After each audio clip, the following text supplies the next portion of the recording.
Carney liberal recession. That's what, that's what Pierre is going with. That's his thing. The Trudeau liberal recession.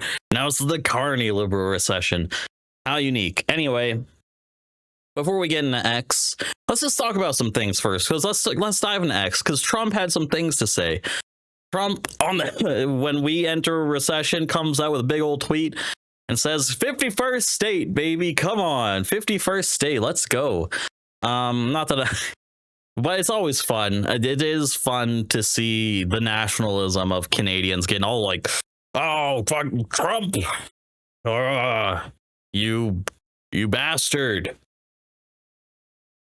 But he is a bastard, and probably also in the Epstein files, all of them. But that's not the point. The point is that this is only going to stoke more nationalism. And Carney, the thing is, let's get into it. I can't believe I have to say this again, but Canada will never be the 51st state. Canada is not for sale. While I'm at it, here's the truth. In April, Ontario created 680% more jobs than the U.S. adjusted for population. That's how we protect Ontario. Doug Ford coming back with the smoke. Coming back with the big ol' smoke. Where's the response, huh, Trump? Where's the diss? Where's the diss track? Anyway, this clip was also floating around that Pierre's using as like a hit piece now, which of course, this is the kind of decisive response to a recession that only a master economist and crisis manager would give. Good angle, by the way. Great angle. Prime Minister, can you? Prime Minister, can you comment on the claims about a recession? I think and the economy, sir. That's rough. Prime Minister. Not gonna lie, that's not a great take, but you could have just said, we're gonna address that in my next issue. Could have come off of not just that's not a great look. Kind of funny though.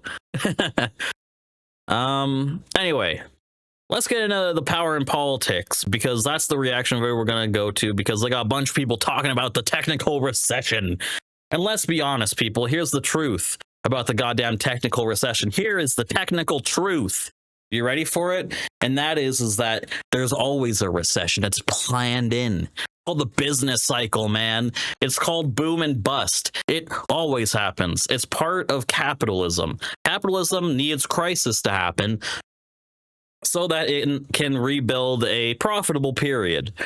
And always, there will always be a boom and bust. It's a volatile system, our economics. So it's not Carney's fault. It's not what Carney did, but I'm sure, cutting a lot of jobs and cutting a lot of people's spending off, it's, not great. But let's get into it. The truth is, what I just said, it's built into the system. That's the macro part of it. The theoretical macro part is that it's built in. Booms and busts always happen. Every 5 to 7 years on average, there's a recession. It always comes, and this is also called the tendency of the profit to fall, the margin of profit to fall. It's a Marxist thing. It's a Marxist concept, but what happens? The profits have a tendency to fall. Okay? And when they fall, recessions happen, wars happen, bad things happen. Scarce supplies happen, and things, people fight over them. It's not great. Pierre Poilievre says Canadians deserve answers after Statistics Canada reported the economy slipped into a technical recession earlier this year. Poilievre is accusing the Prime Minister of ducking questions on the matter and of ducking responsibility. Why is it that only Canada, after a year of Mark Carney, is in a recession today? Well, you could ask him that question, but he won't take any of your questions. He's hiding from you. Mark Carney has been gallivanting around giving speeches filled with dazzling buzzwords that achieve nothing but the worst economy in the G7. Unfortunately, is that true? Right now, I don't know if that's true. All we have is a gigantic liberal recession here at home and no tariff-free access abroad. Many economists, though, are downplaying these latest GDP numbers. And today, the Bank of Canada warned Canadians not to put too much weight into them. When there is a lot going on in the economy as there is right now, there's things pulling different data, different parts of the economy in different direction. You're going to get some noise in the data. 2 quarters of annualized contraction in GDP does meet one definition of a recession, but simply the fact that you have to put the term technical in front of it sort of tells you that you need to really look past that one indicator. You need to look at employment. You maybe need to look at some of the more leading indicators. I think we need to be careful not to put too much weight in any one indicator. And you know why they say this? Why they don't? People, everyone knows it. It's because psychology. If you say, hey, a recession's coming, everyone's gonna save their money. Most people, unless you're super rich, will hold back. They'll save more, which means people will buy less, which means people will produce less, which means people will have less jobs. People will be laid off more. And the economy just slows down to a grinding halt, and devaluation happens and crashes happen. And that's when the profitable period starts back up again. Isn't it beautiful? The business cycle, everybody. It's great. Imagine being able to build anything just by thinking about it. Meet Base 44. Okay, we're going to start there with the power panel. We've got Vandana Cotter, who is an advisor to former Prime Minister Justin Trudeau. Brad Levine is a former national campaign director for the NDP. And Rob Rousseau is here with me in the studio. He, of course, is the Canada correspondent for The Economist. So we got all angles here. Former Conservative Cabinet Minister Peter MacKay. We had to start a little bit early because of the delay. The Conservative minister. Hide him. Soon. Rob, let's start with you. What do you make of this argument over this? The political attack from Pierre Poilievre that this recession that may not be a recession, if you listen to The Economist, is all Mark Carney's fault. Will Canadians buy that argument? I think the debate is irrelevant. Let's ask ourselves a political question. This is a political panel. Which government would like to have that news come out while they're in government from Statistics Canada? It doesn't matter what stripe. No government is going to like that. It's absolutely true that it's grim out there in many parts of the country, that people are really hurting. They don't need Statistics Canada to tell them that. The other truth, however, is that Canadians seem to have put their trust in Mark Carney to try to resolve that. And up until now, he hasn't been able to do that. He has an opportunity to do that. He has some real obstacles in the way of doing that. We still have a problem getting infrastructure built. We are still the red tape. A beehive of uncertainty. When you look at our political uncertainty here in Alberta, looming in Quebec, uncertainty over trade, there are huge obstacles and yet huge opportunities in Canada. We have things underground that everybody wants to buy from us. We're just having trouble getting that out of the ground and getting it to market. So is it a recession? Is it not a recession? I don't think there's any trouble. It's more about supply management more than trouble. Because if you flood the market, guess what happens? Prices go down, and no one likes that, especially not if I'm an owner of the things I'm trying to sell.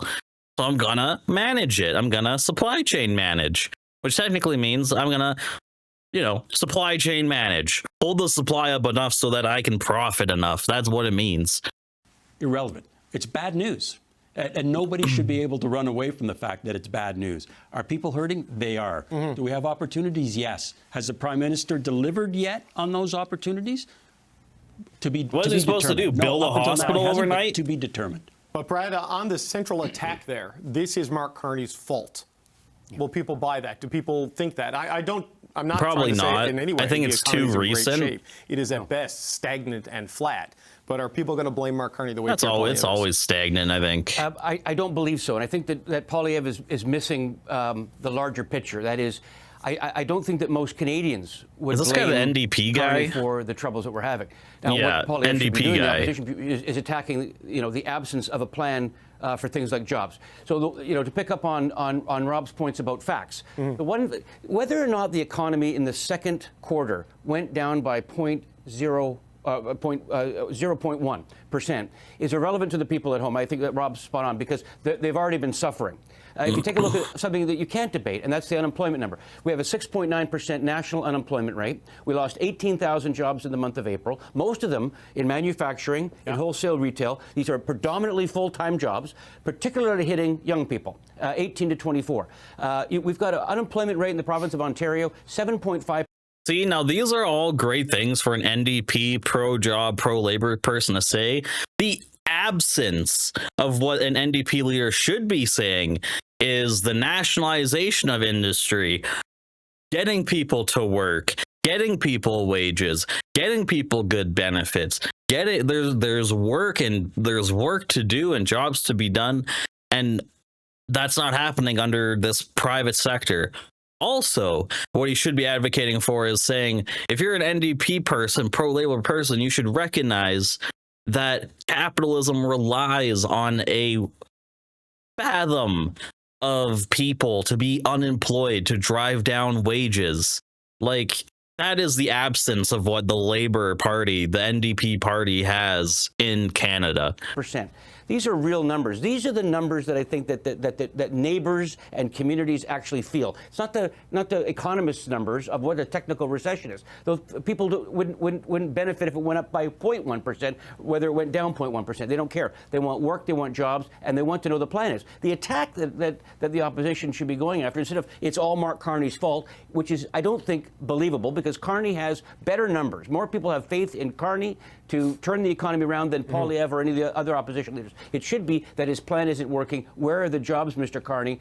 Communities are suffering, because then people at home would say, yes, he does have an obligation to bring jobs. They haven't come yet. When are the jobs coming? And create a sense of expectation that the plan should start working soon, and after 12 months it hasn't been. But don't blame it on... And this is also a big thing about NDP. They love benefits and jobs. That's all they care about. They just care about benefits and jobs. What a socialist would care about, what a socialist should care about, and an NDP pro-labor, I would assume, would have lots of socialists around them. If they're pro-union and pro-labor, lots of socialists are around that. They should recognize like these failings of capitalism and advocate better for your own party's position, which is nothing. Your own party sucks. Blame his lack of action and the lack of results, because that, I think people would say that's true. The Prime Minister should be coming through with some numbers on job creation. Okay, we're going to go to Vanda next, but just for those of you who saw a little flash cameo as he's signing on, Peter MacKay has joined the panel, so we're going to get to him right after that. Vanda, I like that. Carney's cut so many jobs. The point that, you know, unemployment and jobs are kind of the numbers I think most people actually look at rather than GDP and contraction or not. And reminds me of the old expression, when your neighbor loses their job, it's a recession. When you lose your job, it's a depression. And the job market is going in the wrong direction too. But your thoughts on the attack from Pierre Poilievre? I mean, let's think of what makes best use of time. I mean, we talked about how the language doesn't really matter. If you feel you're struggling, that's all that matters, right? So what are the Canadians going to see? They're going to see someone largely focusing on a debate on what creates these conditions, which I think most people know. It is tariffs, it is the global economy, it is the Strait of Hormuz. And they'll see another leader who has been trying to create deals with new partners, try to find ways to work with provinces to figure out how we get these commodities to markets and build infrastructure. And yes, there are areas where that can be a challenge for the Prime Minister because not everything is in his purview. But you're going to see someone trying to do something about it to try to provide jobs, try to provide economic conditions.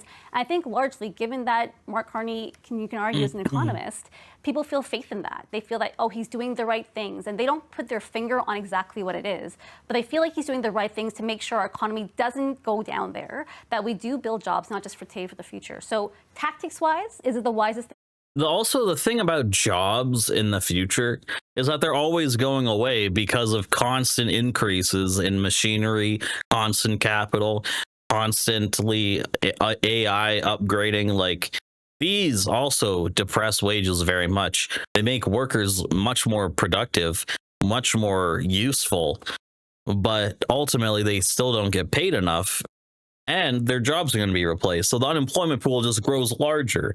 So, you know, it's probably not going to happen under Mark Carney's term, but just long term. To make Canadians feel that he's going to do something else, I don't think so. So, Peter MacKay, your thoughts. We played there off the top of the segment a clip package with Pierre Poilievre saying that, you know, Mark Carney is the only leader in the G7 who has driven the economy into a full-blown recession. That's the phrase the Conservatives are using, not technical recession. Is that the right argument for the opposition to make? Will people buy that argument with the state of the economy as it is right now?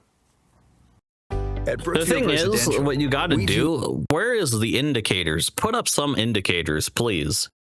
Besides unemployment, like just put like visualize what indicator they're using that says technical recession. They said like 0.1 stagnant, like it's always stagnating. Well, I mean, It's always around 0.1 positive, negative. I think there's been a lot of good points registered in terms of how this plays out politically, but the bigger issue Not always, is but recently. all of these combined issues around affordability, this recession now as it's been labeled, and how that's impacting right across the country. And it's worse in some parts of the country. Let's be honest. You know, you and I are from Atlantic Canada. We've seen more flatline periods in the economy over a longer period of time. So sometimes it doesn't hit the same or doesn't land the same here. But, you know, one of the monsters in the room that is looming and looming large is what is going to happen with this free trade negotiation, because that can pile on to the issues that we're seeing happening out there. Now, is this all Mark Carney's fault? No. There's a lot of, you know, combined factors here, including geopolitics and the cost of oil and how that is rippling across the economy. But let's not forget one thing that I'm surprised, actually, that opposition parties haven't pointed out more readily, and that is that Mark Carney was in the back rooms of the Liberal Party for 5 years, endorsing a lot of the policies, mainly the anti-resource policies that have contributed significantly, let's be honest, to where Canada finds itself now. Is he trying to correct that? Certainly. All credit to him. And this is the thing. He knows that the Liberals pulled the mask off. The thing is that is all true. Carney was totally in the, like, Trudeau was like, here you go, my gift to you, Canada, Mark Carney, farewell. And the thing is, Mark Carney was always back there, right? Working away and shit, doing his econ thing. And the thing is that no matter what, is that, like, nothing changes. You should realize that nothing changes under either thing. The fucking Trudeau woke climate positive like woohoo shit didn't work. Carney's cutting all these jobs. Goodbye to the carbon tax. Blah blah blah. Doesn't seem like it's working immediately.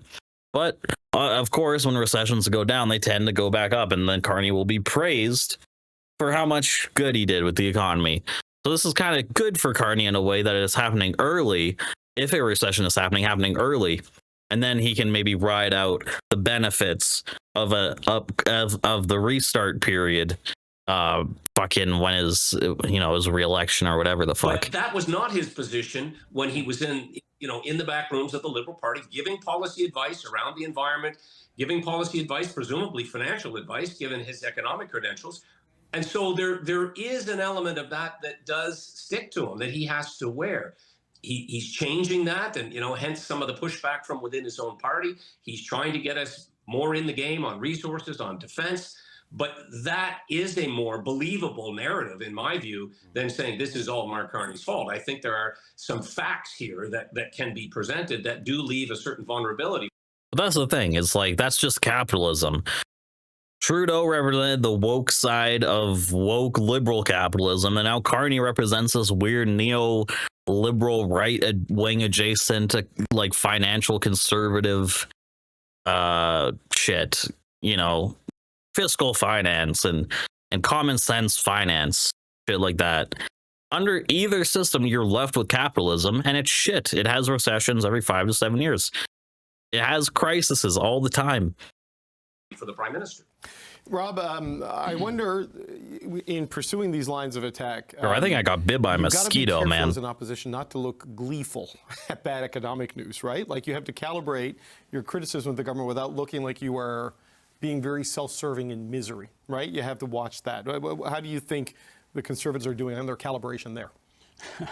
Well, look, why did Pierre Poilievre actually leap in front of Justin Trudeau in 2023, beginning in 2023? It's because he identified this trend of pain before anybody else did. And he got on it and owned it. Yeah, and he talked about inflation before anybody else did. He talked about the dangers that inflation posed, and was prescient and won over a section of working class Canadians, took them away from both parties. we're in a period, I think, of our history, not just in Canada, but in the Western world, where policy is more important than politics. So to answer your question, when you talk about a liberal recession, you look like you're engaging in more politics. Is it smart politics? And is Mr. Poilievre on solid ground when he attacks the Liberals for the state of the economy? Yes, he is. But it's also an opportunity, and I didn't hear him taking advantage of that opportunity this afternoon. Bro, I am falling apart here. I got a mosquito bite. Policy. My eye is itchy. Oh my God, I'm falling apart. What he would do with the issues bedeviling Canada, including primarily the issue that Peter raised, what would he do with the hammer that's pulverizing industry in Ontario and in Quebec in particular? How would he deal with the creature that is Donald Trump? That's an opportunity for him. I would suggest that he concentrate more on that than on the politics. You can't avoid the politics. We're in an adversarial system, but that's where the opportunity lies for Mr. Poilievre. Yeah, and Dominic LeBlanc. I think honestly, here's my take. Carney needs to get something from Trump to finally, I think, get rid of the narrative that he can't get a deal done, right?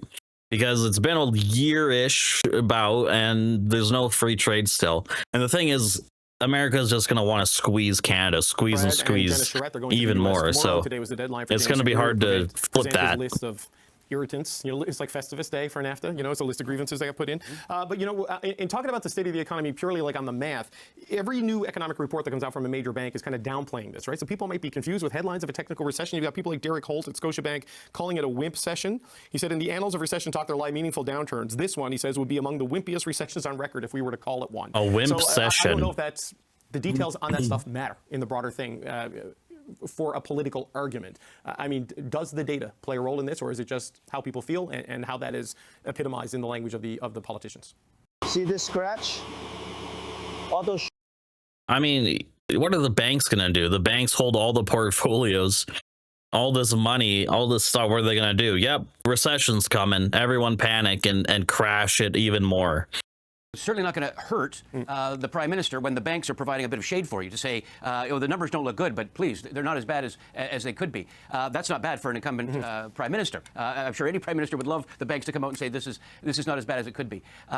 But it's not about the numbers, and it's not about whether or not it's a light recession or a heavy recession or like some of the tough times that we've had over the last 20, 30 years. It's about how people feel about it, and it's about, I think, also the milestones along the way that will test people's patience. So after the first year, we're still seeing that the public, by and large, are supportive or are more supportive of Carney over Poilievre or any of the other opposition leaders. That gives them, again, a little bit more runway than if other leaders of the opposition were more popular.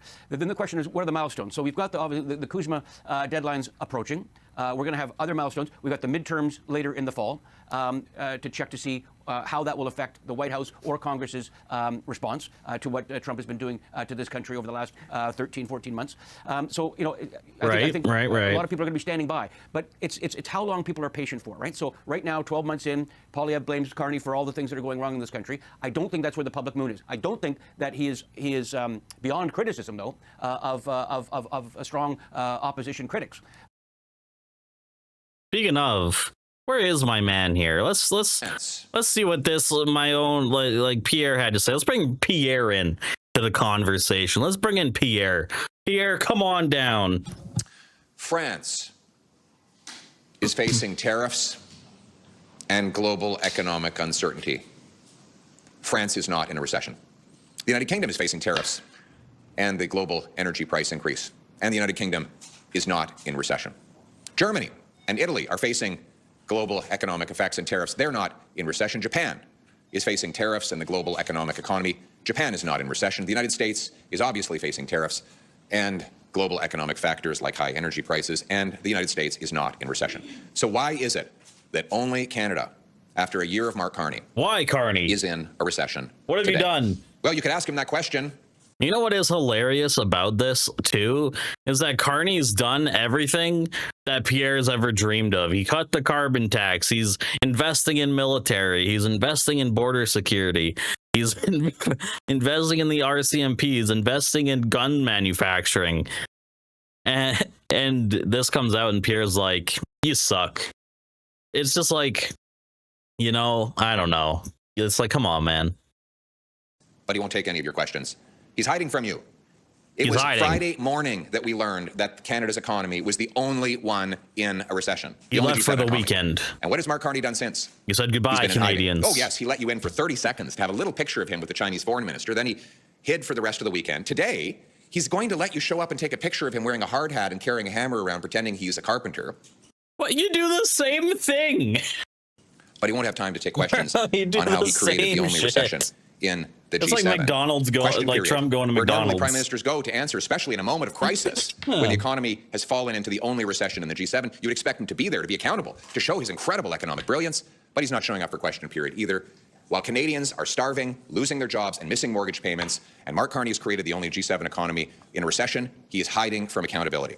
Now, Liberals are saying it's only a technicality. Sure, it meets the back-to-back declining GDP quarter after quarter definition that you find in any textbook, but that's just an economic fluke. Look at the other data. So let's do that.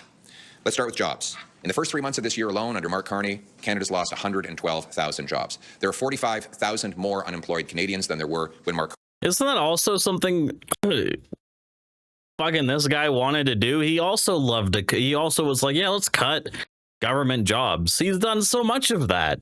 Like Carney's gutted jobs too, and Pierre loves to cut government jobs. Carney became prime minister. We have the second highest unemployment in the G7, a third higher than in the U.S. Let's move from there to business investment. Remember all the investment Mark Carney was going to bring us? For 5 consecutive quarters, investment has declined in Canada. There's $20 billion in net investment that has left since he took office. Damn. In fact, there's been, when it comes to investment, we have the worst investment per capita of any country in the G7 under his leadership. And by the way, that stacks on top of the $1 trillion of net investment that had already left in the prior 10 years of the Liberal government. And that investment then flows into people's ability to pay their bills. So let's look at that. Equifax put out a data last week showing that insolvency rates have now reached their highest level since 2009, up 19% year over year under Carney. 1.5 million Canadians missed a minimum debt payment in the first 3 months of this year. Mortgage delinquency rates are up a third in 1 year. And Canada under Carney has the worst household debt of any country in the G7. Just today, the Food Bank's Canada report came out showing, and I'm quoting, something fundamental has shifted in Canada. 1/4 of people are food insecure. That's 1 in 4 people who struggle to access the food they need to be at their best. This sharp rise 1 in 4, and obviously not in this picture. in food insecurity is not a surprise to the Food Bank network, which has seen demand increase year over year, with visits doubling across Canada since 2020. A country cannot be strong and resilient when so many people are struggling to pay their essentials. Too many people have incomes that do not meet the cost of living. For one thing, a job is no longer enough to ensure a reliable pathway to stability. Keeping up with rising food costs has become more difficult, even for those who are employed, who now make up 1 in 5 food bank clients. 4 in 10 Canadians are now spending more than 30% of their income on housing. And that number is the threshold to determine that they cannot afford the homes in which they live. The share of people reporting difficulty in accessing care rose steadily from 19% in 2023 to 24% in 2026.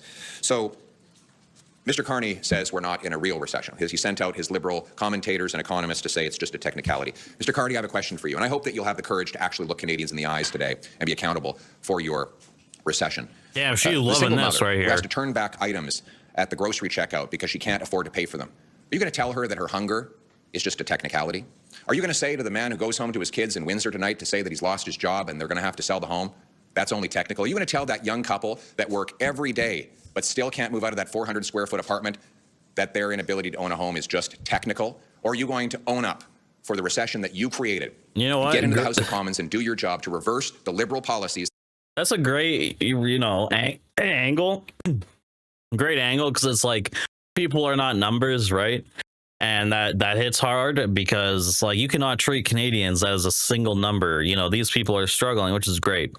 But it's like you're not going to do anything different. There's no talk about nationalizing industry, hiring people for that industry, sharing the surplus with workers. Nothing of that nature. That's too extreme. That's too radical. What we will do is give public money over to private investors so they can profit more, obviously. That have made us the and then I'll only get a job. economy with a recession in the G7. We as Conservatives are here to work. We have a plan to reverse the Liberal recession, get rid of the anti-development laws, cut the red tape to unlock our businesses so that they can grow higher and pay more wages. Cut the bureaucracy, the consultants, the foreign aid, the handouts to phony refugees, the corporate welfare to liberal insiders. Close the tax loopholes that Mark Carney uses to avoid paying his taxes so that we can reduce them for everyone. Use that money to bring down inflationary deficits, taxes. Let's cut taxes on work, investment, savings, home building, and energy so that we can unlock our economy and be the fastest growing in the G7. That is how we're Thank you, Pierre. You nailed it, as always. Mr. Trump for that recession. You mean the fact that we're the only country in the G7 that's in a recession? Yes. Right. So it seems like Canadians are laying the blame for their economic troubles with Mr. Trump, but you don't agree with that.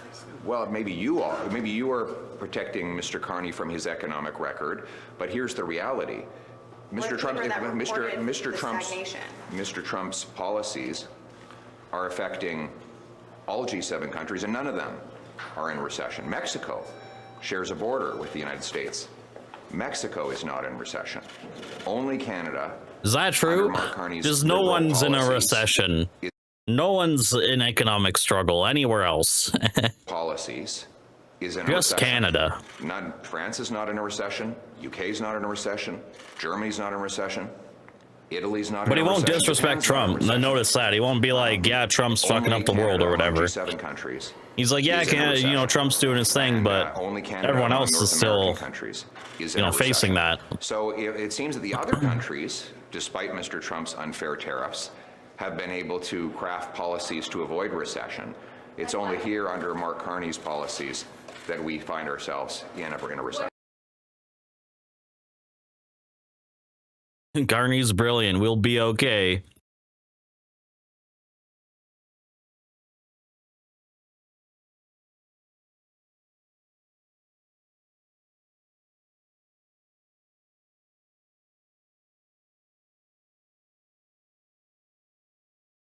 But nonetheless, I think the public is. Yeah, no, I'm done with the recession.